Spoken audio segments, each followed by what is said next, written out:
Hi there, my name is John Green. This is Crash Course World History, and today we're going to talk about the fall of Rome. Mr. Green! Mr. Green! Mr. Green! Who's that pretty lady? That lady, me from the past, is Emperor Justinian. We'll get to him in a minute.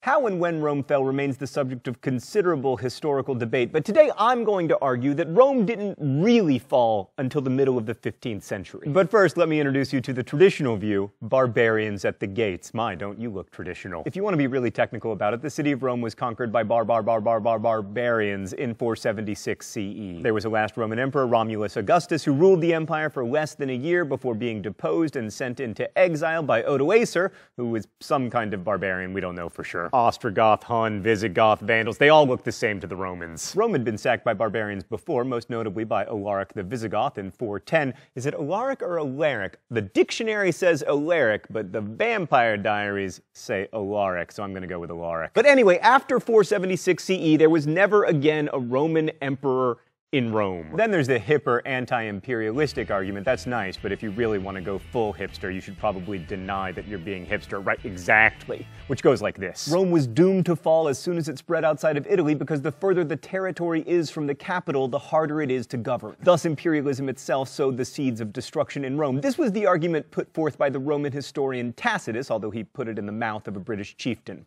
That sounded dirty, but it's not. It's all about context here on Crash Course. To robbery, slaughter, plunder, they give the lying name of empire.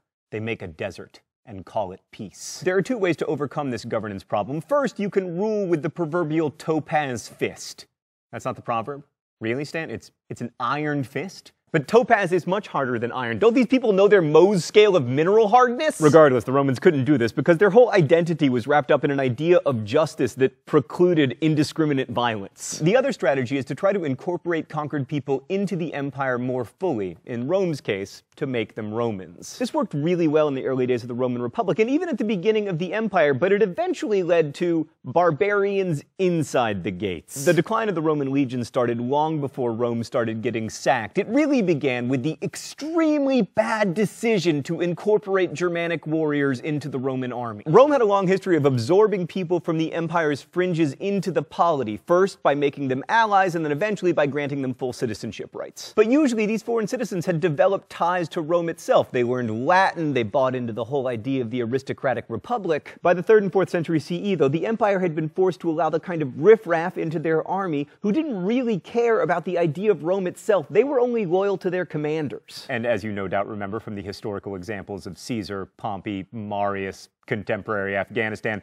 this is not a recipe for domestic bliss. So here was Rome stuck with a bunch of expensive and bloody wars against Germanic peoples who were really good at fighting, and then they had a great idea. Why not fight with these guys? So they essentially hired them, and soon the Roman legions were teeming with these mercenaries who were loyal mostly to gold, secondarily to their commanders, and not at all to Rome, which was a place that very few of them ever even saw. I mean, why would they even give a crap about the health and well-being of the Roman Empire? Am I allowed to say crap, Stan? Nice. This was, of course, a recipe for civil war, and that's exactly what happened with general after general after general declaring himself emperor of Rome. So there was very little stability in the West. For instance, between 235 and 284 CE, 41 different people were either emperor or claimed to be emperor. And after the year 200, many of the generals who were powerful enough to proclaim themselves emperors weren't even Roman. In fact, a lot of them didn't speak much Latin. Oddly enough, one of the best symbols of the new face of the Roman Empire was sartorial. Instead of the traditional tunic and toga of the glory days of the Senate, most of the new general emperors adopted that most practical and most barbaric of garments: pants. Oh, which reminds me, it's time for the open letter. An open letter to pants. But first, let's see what's inside the secret compartment.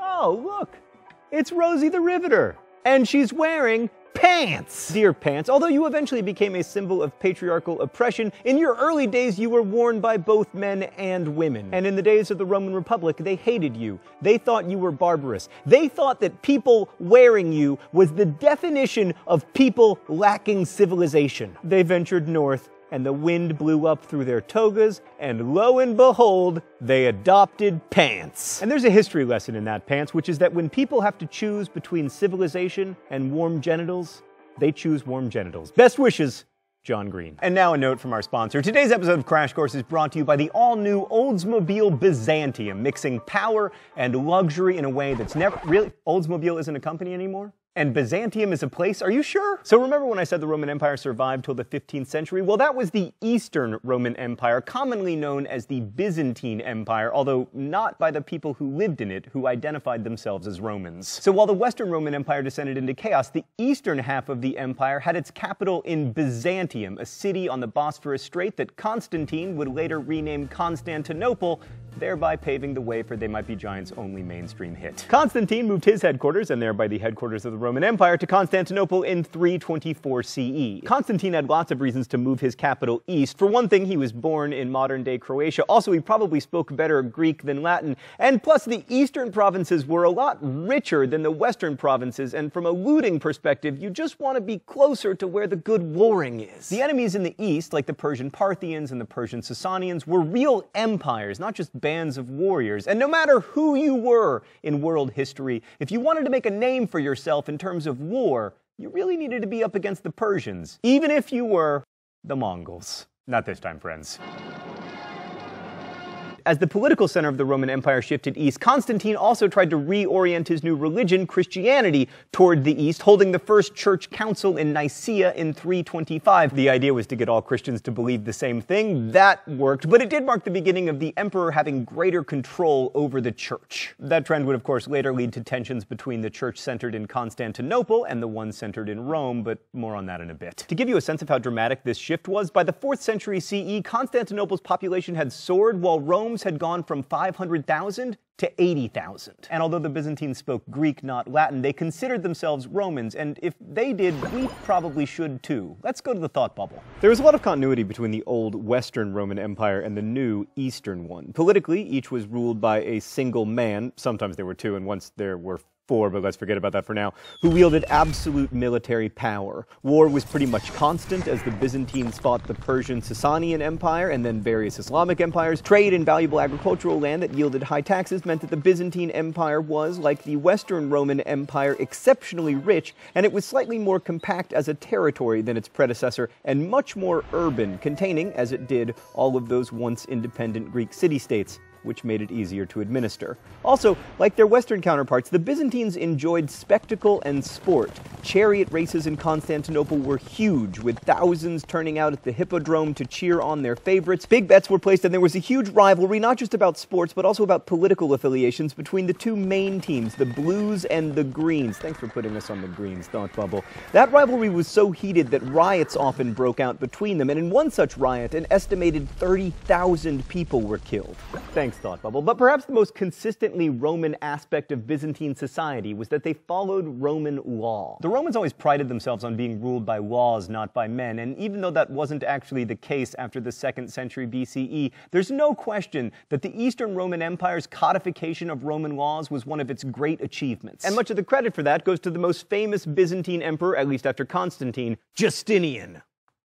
I like your brooch, sir. In 533, Justinian published the Digest, an 800,000-word condensation of 1,528 Latin law books. And to go along with this, he published the Institutes, which was like a curriculum for the Roman law schools that existed all through the empire. Justinian, incidentally, was by far the most awesome of the Byzantine emperors. He was like the David Tennant of doctors. He was born a peasant somewhere in the Balkans and then rose to become emperor in 527. He ruled for almost 30 years, and in addition to codifying Roman law, he did a lot to restore the former glory of the Roman Empire. He took Carthage back, he even took Rome back from the Goths, although not for long. And he's responsible for the building of one of the great churches of all time, which is now a mosque, the Hagia Sophia, or Church of Saint Wisdom. So after one of those sporting riots destroyed the previous church, he built this, which with its soaring domes became a symbol for the wealth and opulence of his empire. The Romans were remarkable builders and engineers, and the Hagia Sophia is no exception. A dome its equal wouldn't be built for another 500 years. But you'd never mistake it for a Roman temple. It doesn't have the austerity or the emphasis on engineering that you see in, for instance, the Colosseum. And this building in many ways functions as a symbol for the ways in which the Eastern Roman Empire was both Roman and not. But maybe the most interesting thing that Justinian ever did was to be married to his controversial theater person of a wife, Theodora.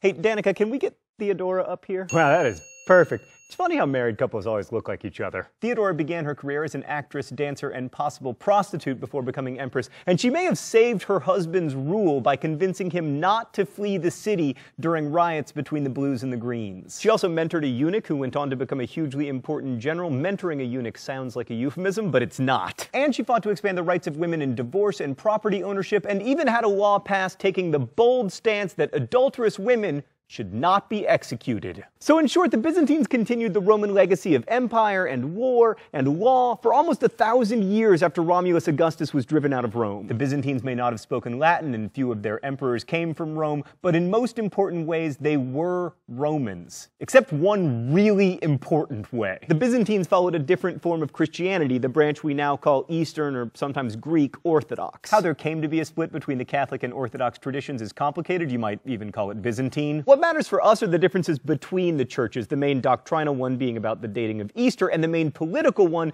being about who rules whom. Did I get my whom right there, Stan? Yes! In the West, there was a pope, and in the East, there was a patriarch. The pope is the head of the Roman Catholic Church. He sort of serves as God's regent on earth, and he doesn't answer to any secular ruler. And ever since the fall of Rome, there has been a lot of tension in Western Europe between popes and kings over who should have the real power. But in the Orthodox Church, they didn't have that problem because the patriarch was always appointed by the emperor. So it was pretty clear who had control over the church, so much that they even had a word for it, Caesaropapism, Caesar over Pope. But the fact that in Rome there was no emperor after 476 meant there was no one to challenge the Pope, which would profoundly shape European history over the next, 1,200 years. So I would argue that in some important ways, the Roman Empire survived for 1,000 years after it left Rome, but in some ways, it still survives today. It survives in our imagination when we think of this as East and this as West. It survives in football rivalries that have their roots in religious conflicts, and it survives in the Justinian Law Code, which continues to be the basis for much of civil law in Europe. Next week, we'll talk about the emergence of Islam over here. How'd I do, Stan? Well, you can't win them all. Thanks for watching. Crash Course is produced and directed by Stan Muller. Our script supervisor is Danica Johnson. The show is written by my high school history teacher, Raoul Meyer, and myself, and our graphics team is Thought Bubble. Last week's phrase of the week was Aristotelian logic. You can guess this week's phrase of the week or suggest new ones in comments, where you can also ask questions that our team of historians will endeavor to answer. Thanks for watching, and as we say in my hometown, don't forget to be awesome.